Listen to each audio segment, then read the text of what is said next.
ডরমেন্সিতে যাওয়া অন্যতম একটি গাছ হলো এই গাছটি। যারা ছাদ বাগানে গাছ সম্পর্কিত জানেন, গাছ সম্পর্কিত ধারণা আছে, এক চান্সে এই গাছটি কিন্তু চিনতে পারবেন।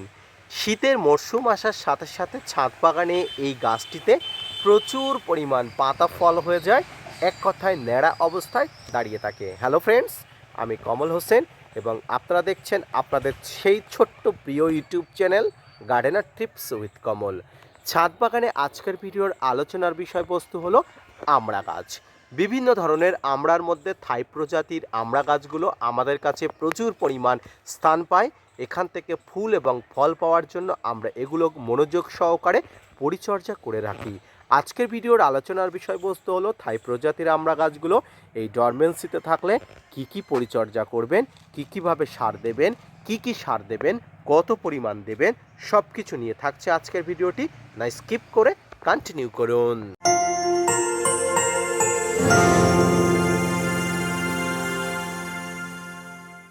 দর্শক বন্ধুরা, দেশ এবং দেশের বাইরে থেকে যেখান থেকে আজকে আমার ভিডিওটি কন্টিনিউ করেছেন, প্রত্যেককে নমস্কার, সালাম, আদাব জানিয়ে আজকে ছোট্ট উপস্থাপনাটি শুরু করছি।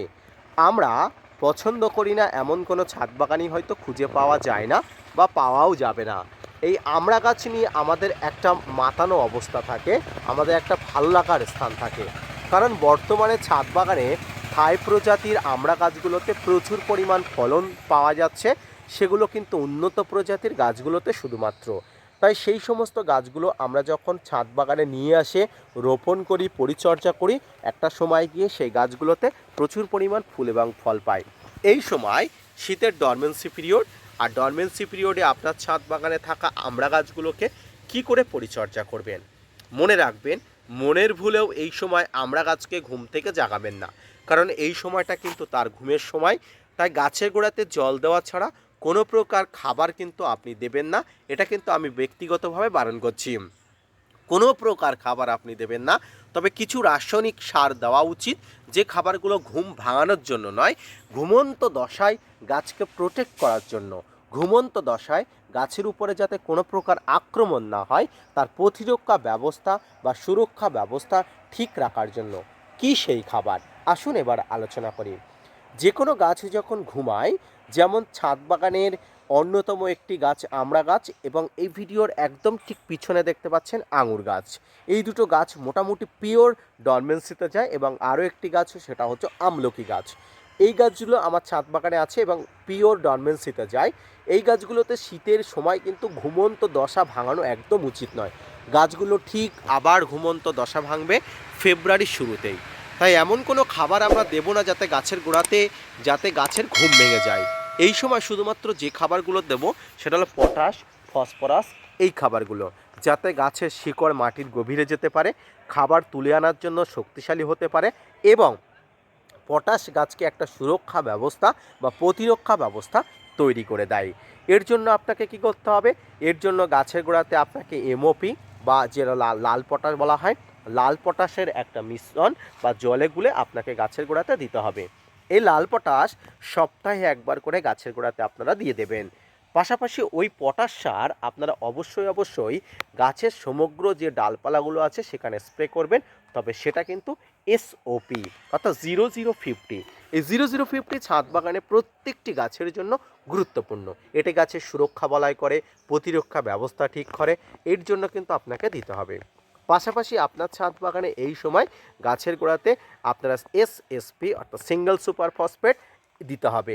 সিঙ্গেল সুপার ফসফেট বা ট্রিপল সুপার ফসফেট যে কোনো একটি কিন্তু আপনারা দিতে পারেন, কারণ ভারতীয়রা সিঙ্গেল সুপার ফসফেট পাবেন, বাংলাদেশিরা কিন্তু ট্রিপল সুপার ফসফেট পেয়ে যাবেন। যে কোনো একটি জলে গুলে অল্প করে কিন্তু গাছের গোড়াতে সপ্তাহে একবার করে দিতে হবে। সবচেয়ে গুরুত্বপূর্ণ বিষয় হলো আমড়া গাছে এই সময় কিন্তু প্রচুর ফাঙ্গাসের আক্রমণ লাগে, কারণ গাছ কিন্তু ঘুমন্ত দশায় থাকে, গাছের পাতা থাকে না। তাই গাছের গোড়া থেকে মাথা পর্যন্ত আপনি যদি একটা ফাঙ্গাস লাগার আক্রমণের হাত থেকে দূর করার জন্য একটা প্রলেপ দিতে পারেন, এটা কিন্তু খুব ভালো একটি বিষয়, যাতে কোনো প্রকার কিন্তু ফাঙ্গাসের আক্রমণ গাছে না লাগে। এর পরবর্তীতে কিন্তু গাছে ফাঙ্গিসাইড এবং ব্যাকটেরিয়া নাশক স্প্রে করতে হবে। এই ফাঙ্গিসাইড এবং ব্যাকটেরিয়া নাশকের মধ্যে যে কোনো একটি ফাঙ্গিসাইড সাপ, ম্যানসার, Bavistin, Ridomil Gold, Blitox, blue copper, M45, Amistar Top, Antracol এই ধরনের ফাঙ্গিসাইড এর সঙ্গে স্টেপটোসাইক্লিন বা প্লান্টোমাইসিস অ্যাজ ইউ উইশ আপনি স্প্রে করতে পারেন, কোনো প্রকার কোনো অসুবিধা নেই। ব্যাস এইটুকু কিন্তু আপনি স্প্রে করবেন।